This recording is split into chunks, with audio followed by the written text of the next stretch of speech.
స్నానం చేసేటప్పుడు బాత్రూమ్ కి చెప్పులు వేసుకోవచ్చా? జ్యోతిష్యం మనకు చాలా విషయాలు చెబుతుంది. మన పేరు, నక్షత్రం చూసి మన జాతకం గురించి మాత్రమే కాదు, రోజువారీ పనులలో ఏది చేయవచ్చు, ఏది చేయకూడదు అనే విషయాలను కూడా తెలియజేస్తుంది. దానిమీద నమ్మకం ఉన్నవారు వాటిని విశ్వసిస్తారు. కాగా చాలా మందికి స్నానం చేసేటప్పుడు బాత్రూమకి చెప్పులు వేసుకునే అలవాటు ఉంటుంది.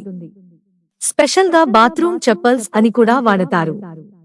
కానీ స్నానం చేసేటప్పుడు చెప్పులు వేసుకోవడం మంచి పద్ధతేనా కాదా? దీని గురించి జ్యోతిష్య నిపుణులు ఏమంటున్నారో ఓసారి చూద్దాం.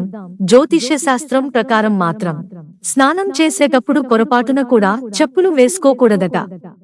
ఎందుకంటే మనం స్నానం చేసేటప్పుడు మన శరీరంలో నెగటివ్ ఎనర్జీ నీటితో పోతుందట.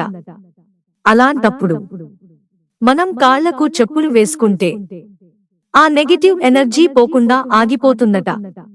అంతేకాదు, మనలో ఉన్న పాజిటివ్ ఎనర్జీ కూడా తగ్గిపోవడం మొదలు పెడుతుందట. దీనివల్ల స్నానం చేసినా మన శరీరం పవిత్రంగా మారదు.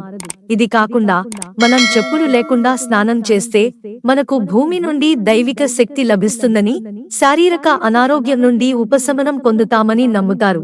అయితే మనం చెప్పులు ధరించి స్నానం చేస్తే భూమి నుండి మనకు శక్తి లభించదు. స్నానం చేసేటప్పుడు చెప్పులు ధరించకూడదు అనడానికి మరో కారణం కూడా ఉంది. బూట్లు, చెప్పులు శని గ్రహానికి సంబంధించినవిగా నమ్ముతారు. జ్యోతిష శాస్త్రంలో స్నానం చేసేటప్పుడు చెప్పులు ధరించడం వల్ల జాతకంలో శని స్థానం బలహీనపడుతుందని నమ్ముతారు. శనిదేవుడు అసంతృప్తిగా ఉన్నాడు, సాధే సతి, ధయ్య వంటి పరిస్థితులు మీ తలుపు తట్టాయి. అంతేకాకుండా శని దోషం కూడా తప్పదు. ఈ కారణాల వల్ల స్నానం చేసేటప్పుడు చెప్పులు ధరించడం నిషిద్ధంగా పరిగణిస్తారు.